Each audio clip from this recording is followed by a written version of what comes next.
Welcome back to Big Brave Business. I'm your host, Sarah K. Heater.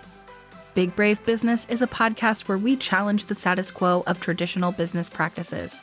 So if you're ready to challenge norms, rewrite the rules, and redefine what it means to lead with courage and integrity, then grab a notebook and let's dive in.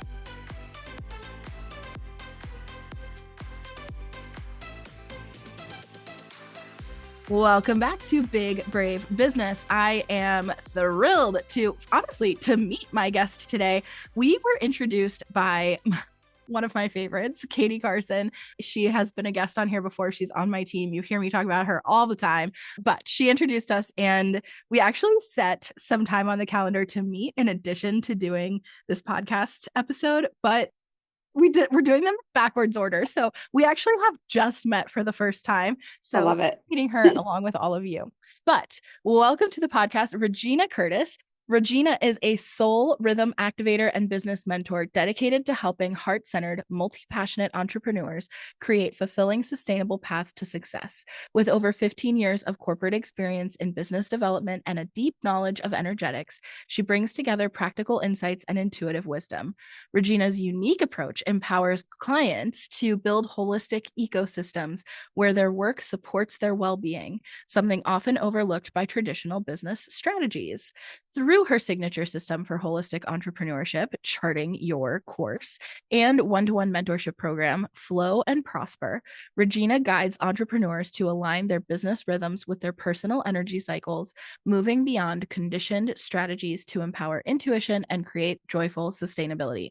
I have not taken your Charting Your Course, but it was like seriously recommended to me. So it's on my list. But welcome to the podcast. I'm so happy. Thank you. I am so happy to be here, and shout out to Katie Carson for introducing us because she's the bomb. So yeah, I would love to have you in Charting Your Course, and I think you're going to get a little preview of it here today.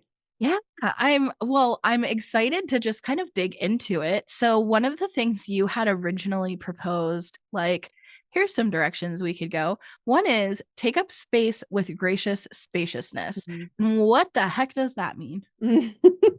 I love it. Gracious spaciousness is like, if you talk to any of my clients or my friends, they'll be like, gracious spaciousness, as Regyna says. So really what I mean by that is the grace is really toward yourself, to be yourself in the space that you take up, and to take up as much or as little or as loud a space that you need. So one of the things that I have been on the journey in my own life is to embrace my own weirdness, right? Like, I was a weird kid.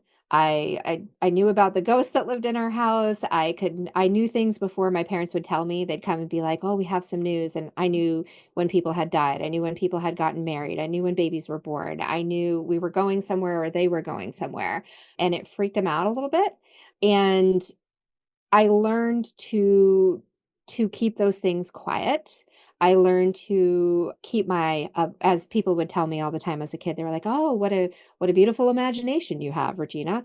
And then I was told that again in the corporate world. "Oh, how imaginative. Maybe a little too creative for us in this space." And so to me, gracious spaciousness is allowing myself to be all of me, even when it makes someone else uncomfortable. And so that's really kind of the basis of where that came from. It means a lot of things in addition to that, but that's really the core. Interesting. Okay, so much is coming up for me. So I am first interested in, I was a weird kid, and I want to like kind of underline that because I wonder how the person listening, I wonder if they also relate to that. I kind of feel like we're all a little weird. Like, I think we are all weird. Yes, in our own way, right? I'm just claiming it. yeah. Well, and I think that there is something really beautiful to, it's not just about being weird, but about being really true to you, really being who you are, Yes, that, like, as you were saying, and it attracts the right people to you who right. would want to be around you. This is a lot harder when you're a kid and you're in school because you don't get to choose who you're around.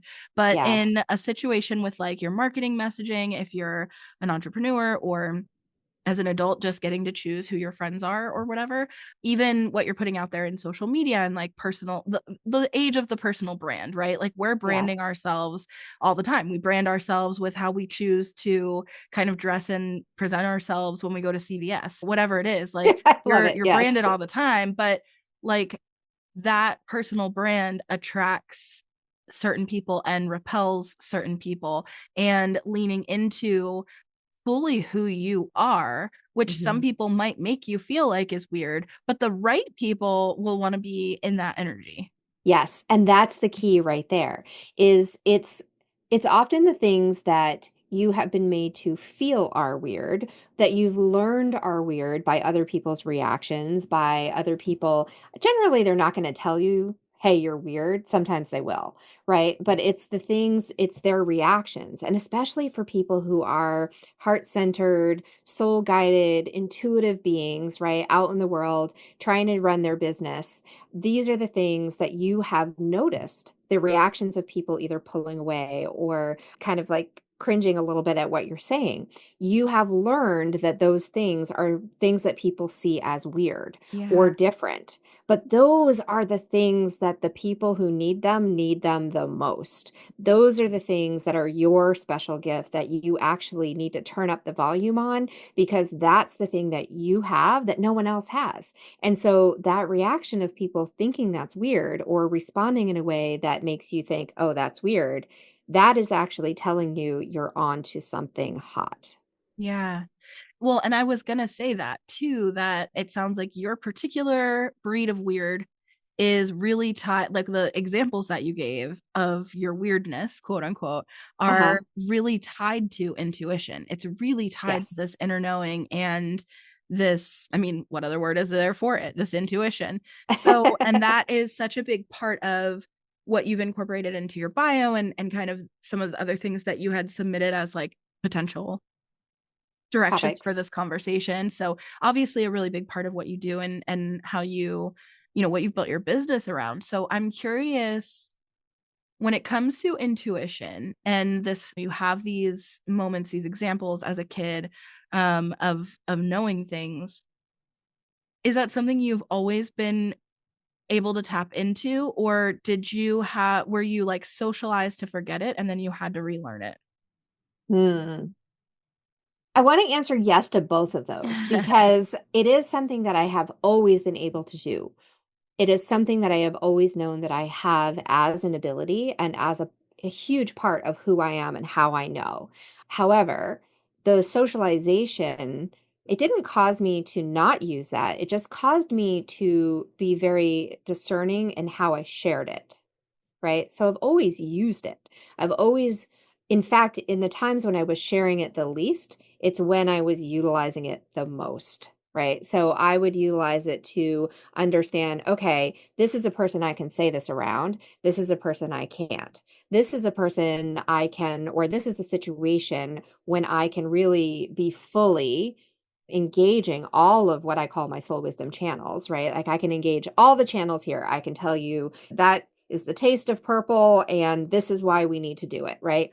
So all those things are a part of it. It's just a matter of whether or not I was sharing it fully or if I was keeping some of it to myself and then utilizing someone else's language or framework to express it.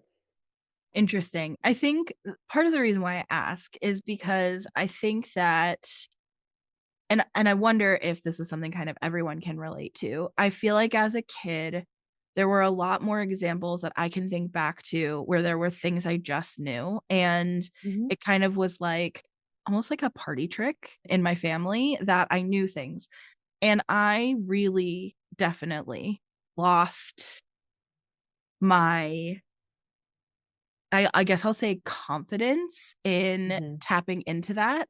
And I think it was really symbolic of a bigger problem, which is that it got a lot harder to listen to my intuition in all things.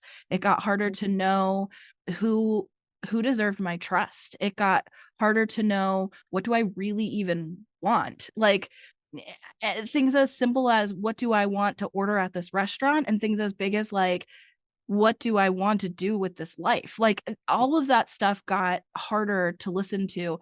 And at the same time, I also lost that kind of, and was it quote unquote real? Was it luck? I mean, in some ways, I can look back on those instances and there's no denying that it's real. So, one really big example, and I don't think I've ever talked about this on a podcast before. Oh, So, I'm excited. is that, and maybe I haven't, if I have, somebody who's been listening, which by the way, thank you if you've been listening this closely, but somebody's gonna be like, yeah, you've definitely talked about that, which would be a surprise to me, but because I don't talk about it that often, like publicly.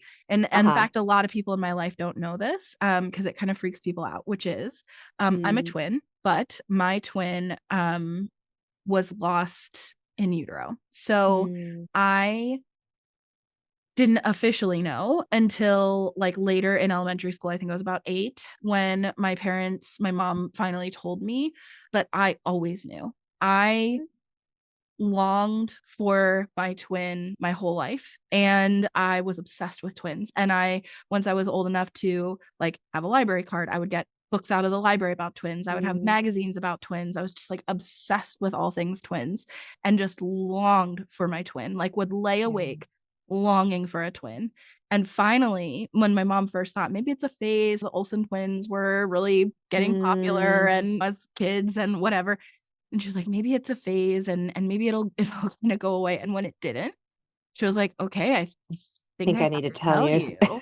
Yeah. And it's so interesting because people have asked me like questions about, do you miss your twin? Do you have any feeling of knowing who your twin would be? And it's like, I don't know how to answer those things because I don't know anything other than this, right? So I've never known a consciousness that included that twin. So it's Mm. always been a missing. So that's like a big one. And then, of course, there's like small ones where, like mini games in the original Mario Party, when my brother loved like all things video games. So it'd be like mini games where you had to like pick the one that had the prize in it or something. I would Mm. always be able to Yes. pick the one. And my brother would Uh-huh. like call me into the room from a different floor and be like, okay, help me. Which one do I pick? And I always knew.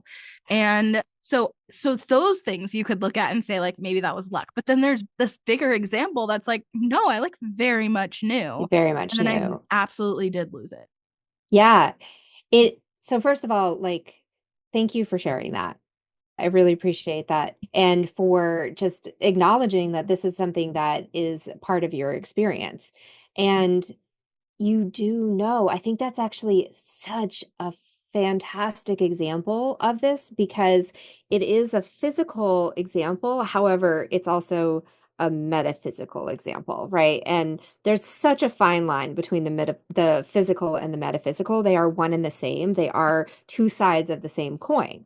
And so in our world today and in the structures that we have in place, we are taught to prioritize what we can see and touch in the physical. However, if we completely ignore what's going on in the metaphysical, we're only getting half the story, right? So we know that it's there. We are experiencing those things. We are tuned into them, whether or not you're doing that consciously or subconsciously. There is a knowing that is there. And through the systems and structures that we have in place, like our education system, and I think there are like really three main things that can summarize why that happens, which happy to talk about them if that's something you're interested in. But it gets conditioned out of us. The trust gets conditioned out of us. Mm. Yeah. And I think that this is really important because, like I said, for me, I can see, and I'm not a particular, if you've been listening to this podcast, especially shout out to you if you've been listening since season 1 with Amanda.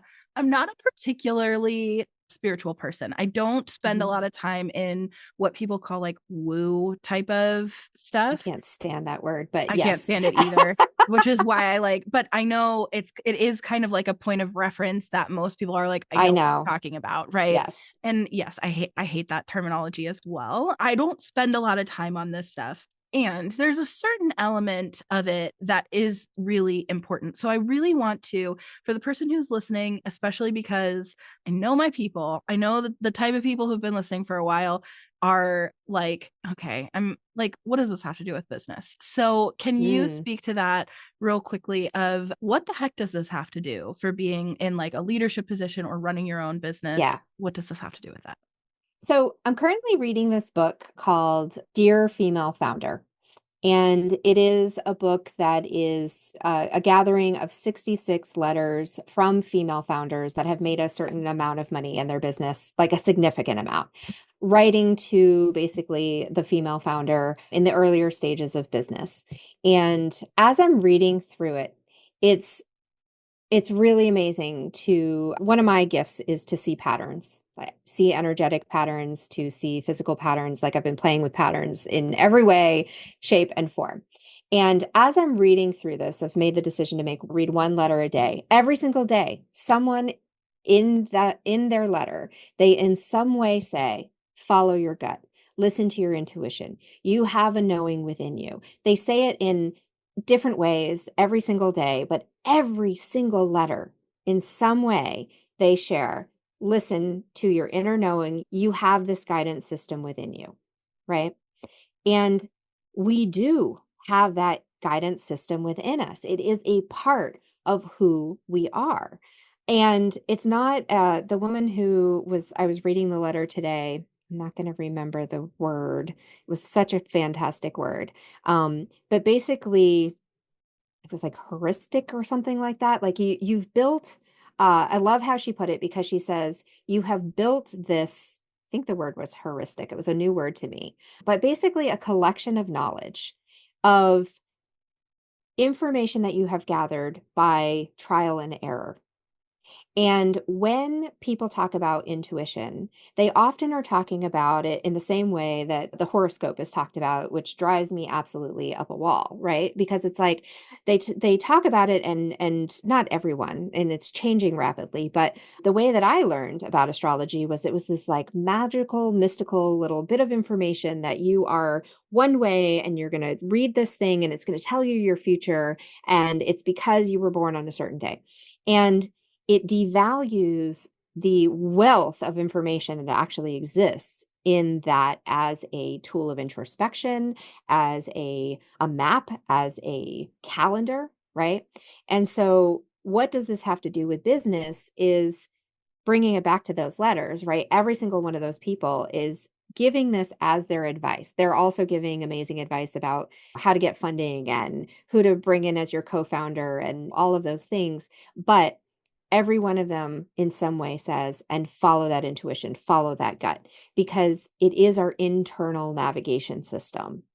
And it will not steer us wrong if we trust it. If we listen to and learn how to interpret that guidance and know how to actually apply it in our decisions and in our business world, it actually makes the whole thing faster, more effective, and more enjoyable. So many things are coming up for me. And first of all, yes, I Googled heuristic and spot on. Enabling two meanings. Number one, enabling someone to discover or learn something for themselves. Number two, proceeding to a solution by trial and error or by rules that are only loosely defined. So spot on. You nailed it. Yes, you did Nice. know the word and you really did learn it. So great job. Well, And I'm a then, fast learner. yes, and teacher. Thank So you. I feel like, okay, part of this is because this is the third podcast interview I've recorded today. And so I'm also like, all these are building on each other Yeah. for me. So if you have been listening for the past 3 weeks, then you're getting that same experience. But this, this last conversation that I had, Joanna and I last week were talking about kind of this concept that you have to shed certain ethics or you have to be willing to Mm. compromise on certain ethics in order to hit a certain level of success or to grow past a certain point. And we can kind of look at like historically people who and I'm trying, the reason why I hesitated on even saying this is because I've seen a lot of commentary in the last few days in particular of really trying to move away from the narrative that there's like a feminine way of doing business and a masculine way of doing business and like stop gendering those things, because that's really keeping us very much in a gender binary type of conversation. And I'm all for that, but I do think that there's a certain level of acknowledging this historical divide in humanity. So I recently read a book called Women's Work, the First 20,000 Years. And so it's the first 20,000 years of like human civilization, the role that kind of women, what kind of work they were responsible for in like human society. And this was before we had, as humans, like stable communities, right? They were on the move constantly Yeah. and things like that. So going all the way back. And I read a lot of fiction, and there's some fictionalized versions of this and nonfiction versions of this in every different type of culture and whatever, where we see this like intuitive spirituality and knowing, and like often a witchiness of women in society. And this breeds really well. That's a weird choice of words about women, but it blends really well with kind of this concept of like growing life in the womb, and being the natural caretakers and healers of societies, and being the ones who are caring for the elderly, the sick, the young, etc.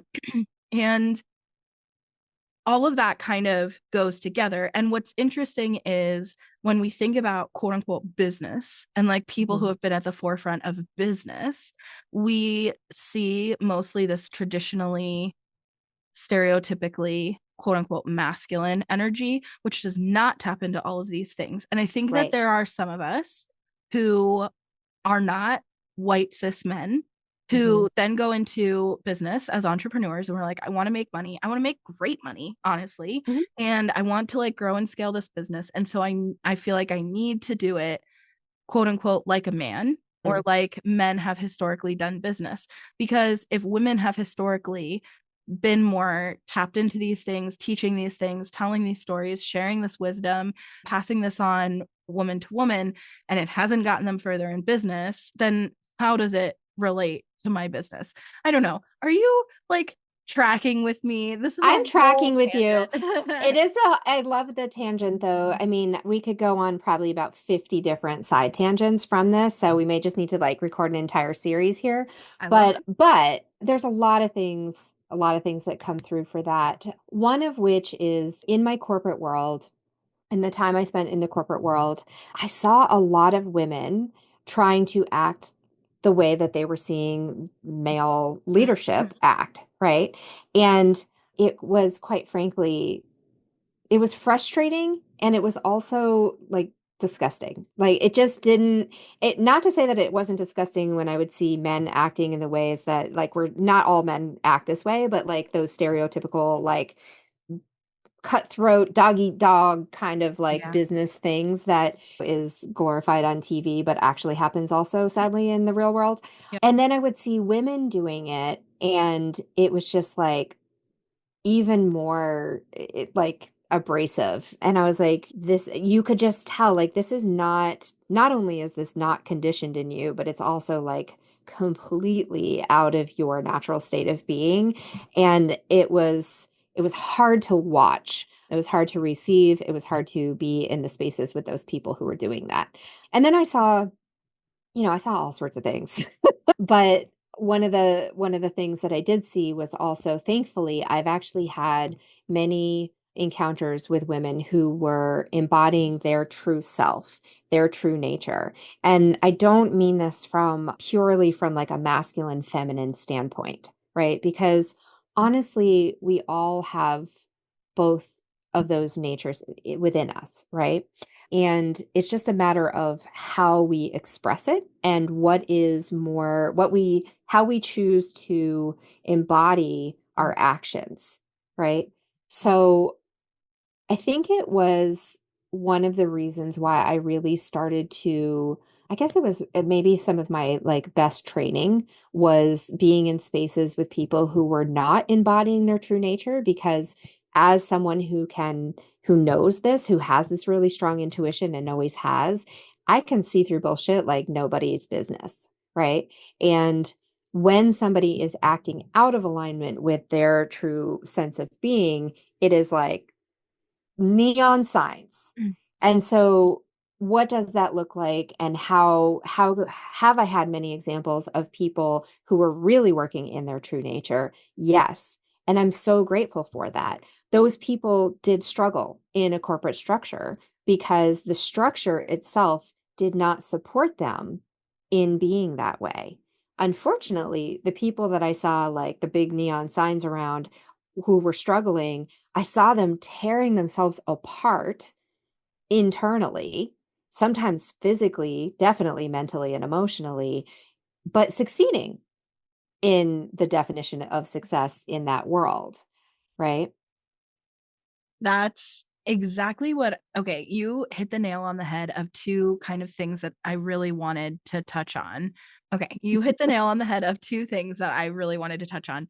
Number one is alignment, because, and we might have to come back to this, because this concept of intuition and like your inner knowing and listening to yourself, I kept on thinking about that earlier, of it's what it means to be aligned with the decisions that you make. And I think we use that kind of as a buzzword so much, but I know. But people, I there's think, so much meaning in that. and I think people who are out of alignment, it can feel really unclear what that Mhm. even means or looks like. And the combination of those two concepts, like alignment and intuition, is really interesting. And then the other thing that you said that was coming up for me as well is the definition of success. And now Joanna and I did not get to this, but I do think maybe in order to have success in the way that we define it, when we talk about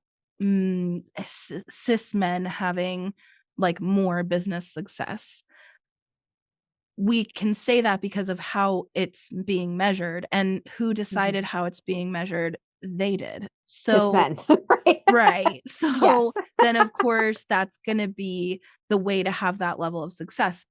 And really, the beauty of how historically women have been able to contribute their work over the entirety of human history, going all the way back to the beginning of humanity, right, Right. is through community Mhm. and through that shared wisdom, the shared storytelling, the more, I guess I'll say, spiritual side of things, right? And I think that's really interesting, because one of the things that is really important to me with this whole concept of big brave business and what that really means is this idea that we can do things differently. Like, we don't have to do things how things have always been done just because that's how they've been done. We get to choose what that looks like. And what would it look like if we did things differently? And so if everyone was approaching business as service or as a revolutionary act or as a, right, like if it was social engagement Yeah. instead of capitalist profit, if the measurement of success was social engagement, then that would look really Would look different. very different. Yeah. Yeah. I mean, here's the thing. I'm just going to say this out loud because I think it needs to be said.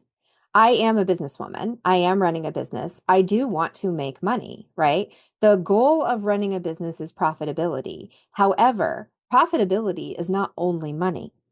Profitability is also social engagement. Profitability is also enjoying the work that I do. Profitability is the flexibility to be able to work from where I choose to work from, to be Yeah. able to choose my own schedule Yep. and alter that schedule when I need to Yeah. for a myriad of reasons, right? Yeah. Yes. Yeah. Time, money, relationships. I think like it's all of those things. All It's of the those communities things. that I'm in. It's the way I spend my time and what is taking my time. It's what's taking my labor. And those are things that can be measured on a tax return, right? Like, Right. so yes, I 100% agree. I think that was a really powerful statement. Thank you. I think we need to say it though, because especially being someone who I very much am in the realm of spirituality, and because I talk about astrology and because I talk about energy and intuition, people people look to me to say the things like, "Oh, but it's not about the money," right? It's not only about the money, but we also live in a 3D world where we have to pay bills and we have to purchase food, and it takes a lot of money to go to the places we want to travel to. And the problem is not money. The problem is how we use money. And the problem is how we use money to gain power over others rather than empowering ourselves and each other. Yes, 100%. Yes, it's not really about the money. It's about how we use the money. Yes. Yes. Because me wanting, like I've talked a lot on this podcast about how, for me, my like money goals with my business is financial security for me and for future generations of my family, Yes. right? My kids and their kids.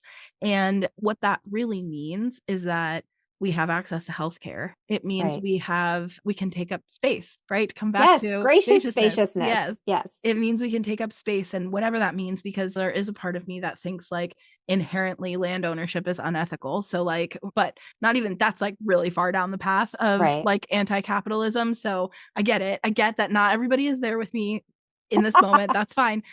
Right. We're going down the path at our own pace in our own way, but to have the right to take up space, to have the security of a door that closes, a roof over your head to protect you from, and walls around you to protect you from any outside threat. I was going to say weather, but like any outside threat, right? Every threat. Yeah. To have the things that you want and like a certain level of comfort and a certain level of joy and a certain level of love for us to be able to have and surpass those things, right? Like Yes. that's what it's really about.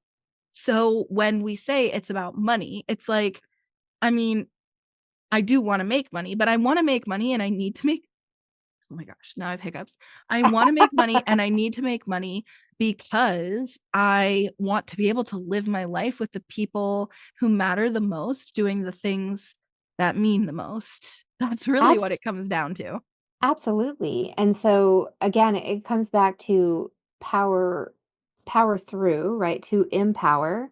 And when we're coming from an empowered place, which is not something that anyone else can give us, it's just something that we have to stand in our true power, right? Like when we come from that empowered place, then we don't have to master other people or other situations. We master ourselves and we empower that. We radiate that from inside out. And that is how we rise together. That is how we all share space and resources. And it's, I think, the difference between what, and again, it's not about male, female, but if you look at masculinity and femininity just truly as an energetic signature, right? It's the feminine way of doing business versus the masculine way of doing business. However, both are necessary, right? So one tends to lead more with heart, one tends to lead more with structure, but it's actually the combination of the two that Right. creates sustainable structures. Right. Thinking and feeling, like art and math or creativity and math, right? Like we need both. And I think Yes. what I've seen a lot of commentary on in the last few days, really, so we're recording this in January, not within the last I'm going to say 2 weeks. I don't actually know how long ago it was. Mark Zuckerberg had a quote going around on, I believe it was in his interview with Joe Rogan, where he said business, he feels like, especially I think it was the tech world, business needs more masculine energy. And so there's been a lot of discussion on the heels of that comment and the spaces I tend to hang out in, saying like, let's stop calling it masculine. Like what we and or versus feminine, what we really mean is like analytical versus creative, or thinking Yes. versus feeling, or like, and we need, like to your point, we need both. That's like a holistic Yes. perspective. And it doesn't have to be gendered. There is something, even as someone who identifies as a woman, there is something very offensive in like thinking is masculine and feeling is feminine. Yeah. Like, excuse you. So, but Right. that is also the, which my reaction probably is more feeling like, okay. But anyways, that's neither here nor there. I think this is also interesting, and I could talk to you for so long, but I do want to wrap up. So, two more questions. One Okay. is, what is one tip you have for the person listening who's like, okay, this like took a whole bunch of directions, and I'm like interested, and maybe I'm like, maybe the fish on the hook a little bit. Like, what's one tip for them to take up gracious spaciousness? Get to know who it is that you really are, right? Who are you becoming? Who have you been? How did you get there? Really get to know yourself and understand why you are the way you are, which could sound a little scary to some people. However, if you understand why you are the way you are and what it is that you truly desire, then it's a lot easier to take up gracious spaciousness in that, because it's not about what somebody else needs from you. It's about what you need and what needs to be expressed through you. So interesting. And I think there's a lot of paths that can lead you there. And some of the ways to get to know yourself include some of those different assessments. So whether that's Mhm. like human design or astrology, or I kept on thinking horoscope, or astrology, or the Enneagram, or Yeah. Myers-Briggs, or whatever it is, like there's all kinds of ways. And really, I think the goal with anything like that, in my 2 cents, is just to help you understand who you Yes. are and how you make decisions and like how you operate. So if you love them all, whatever, great. Like explore all the different avenues. If like some things make sense to you and some things don't, something clicks for you, like that's fine, because the whole point is really just to know yourself. Yes. And that's really the only purpose that they serve. So to the degree to which they help you, great, use them. Yep. And if you are not, if you're like, I just don't buy it. I just don't buy into that stuff. That's fine. Like there's other ways to know yourself. So the last thing, this is what I like to end all of these conversations with. I always like to ask this. It can be work related, but it does not have to be. What is something that is making you happy right now? Conversations like this, honestly, it Oh, really thank is. you. Yes, absolutely. I am fortunate to be surrounded by some really badass entrepreneurs who are doing amazing things in the world. And I have a big vision for what it is that I'm creating, and I get to meet with and share creative space with so many people who are doing the same, and it just lights me up. Yeah. Oh, me too. Okay. Something that is making me happy right now. I want to think of something that's like similar, but the thing, honestly, what I'm gonna say is like totally different from any of this, and way more to come on the podcast about this, by the way. But I just got back from Podfest in Orlando. I was with Katie, who I introduced us, which saw, was so yes. fun. And we learned we had like a 3-hour workshop and a ton of educational sessions all about like AI and app building. But we Mm, had like a 3-hour workshop where we actually got to hands-on start building our own AI and apps. And we have a whole plan for like proprietary tech that we can build out. And then, of course, what we've heard, and we've already started to experience this, is that once you start, it's like you've been bitten by the bug, like, oh, it's catching, and now you want to create all of the text. So we've both got our own little lists of all of the different like programs we want to build. So fun. And awesome. yeah, just really thrilling, really empowering, and kind of okay, here's how I think it does connect. It's something that I've always been into kind of tech stuff. I started a podcast production company, so like I do tech, Yeah, and it was all self-taught. And then I have like a video editing history that was self-taught. I taught myself HTML and CSS when I was in middle school. Back at the that's time, awesome. I literally learned, so not completely self-taught. I had a teacher who did a web club after school in 5th grade, and we didn't even have computers like in the classroom. So we sat around a table with a pad of paper and we wrote out the code by hand. That's And awesome. then once a month or whatever, we would get to go to the computer lab, and we did not have internet, but we could type up the code in Notepad, and then we could generate what the website would look like with that code. So in middle school, I used that knowledge to build websites for local That's a businesses. That was my first like entrepreneurship, I love it. or one of I my love first, I it. guess, entrepreneurship endeavors. And there's part of me that has always been a little techie. So I've always known if I learned how to do some more stuff with I definitely could. But there's also very much part of me that felt like imposter syndrome. That's not for me. That's like Mm, a tech yeah, dude, a tech bro type of thing to do. And I knew women who were doing it, but I also felt like they're special. They're like willing to cross the lines. Like, I don't know if that's me. I don't know if that's ever going to be me. I'm just going to have to hire someone to do it. So I feel like it does kind of come back around.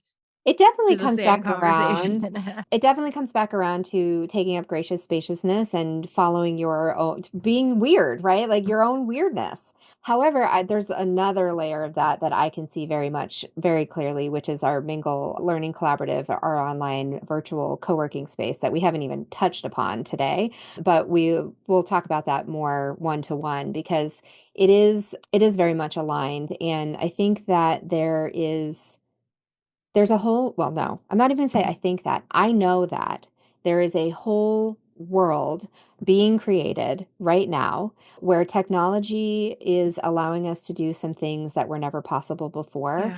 And it is supporting the work that we're doing as heart-centered, soul-guided entrepreneurs doing this really important, impactful work in the world and changing the way that we work. So I see the connections for sure, and I'm so excited that you're excited about that. It does light me up as well. Yeah, it's so fun. And then it's hard to like want to do all the other stuff that I have to do because I'm like, I just want to play around and I like want to play in this space. create programs. So Yeah. yeah, I that's thrilling and for so many reasons, but it's just a lot of fun. So really excited about that and really excited that we're friends now. It I took a know, me little while too. because of the holidays for us to It connect, did. but I'm so glad that we have. I can't wait to continue to Me chat too. with you one-on-one. And obviously you're going to have to come back on the podcast. Obviously, Yeah, like I said, yes. we've got like a whole We've series to got, yeah, we've record. got a bunch more topics. So thank you for being here. I'm so excited to know you. I And to am you too. listening, sorry. And No to worries. you listening, thank you so much for being here and we'll see you next week.